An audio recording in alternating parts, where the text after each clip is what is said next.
se mong karak silewi krifanon zia zado he Bible in falinon zia ton piak tu mo kapao karak no wi katar sa si se hivial te chung in boy pa jimin ha chu khatsuan hu na dikha in chung khara thacham na nakan to pi ka pa mirum fa ka silaw sa ro kan nge in halai lo pathian hal buin nungu asin zai zong zao boy pa chi min ha chu khatsuan hu na dikha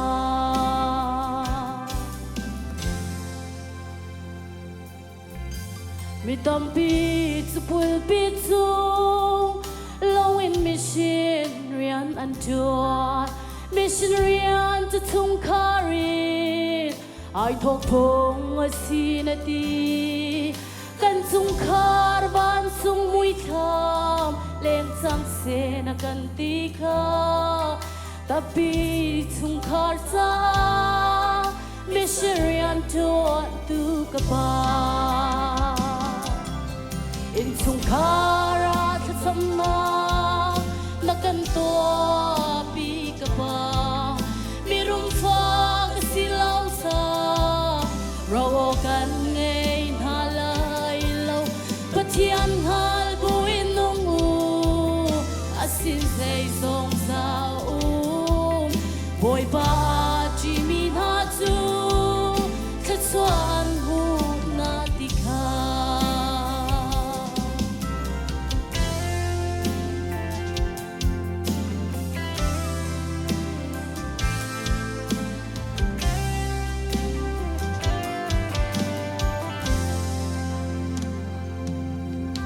tampi krifa kan si ang ti si se an na krimuyan chuang khau ti lo zum tu deu an tam tuk cha suban tuk li chu va ko ha la u na kan ti kha tu chu kan long a phim cha kan i lom tuk mu ka pa in chung khara thacham na nakan to pi ka pa mirum fa silaw sa rawo kan ngei halai lo pathian hal buin nungu asin sei zong sao boy pa chi min ha chu khatsuan hu na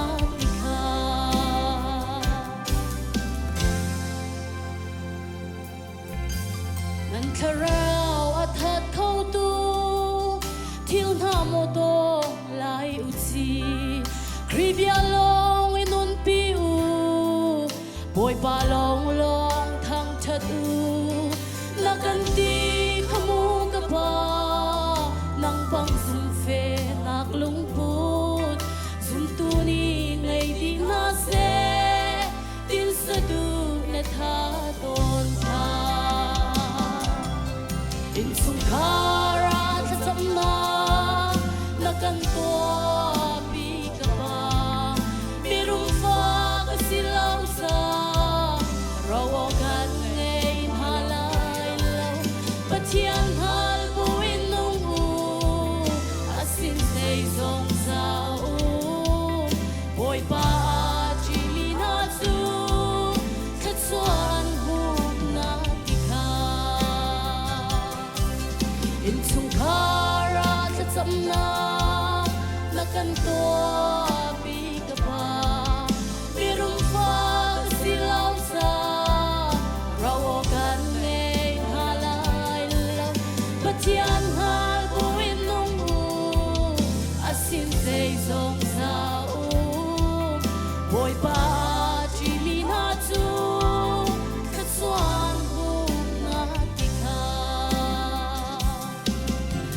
bờ bia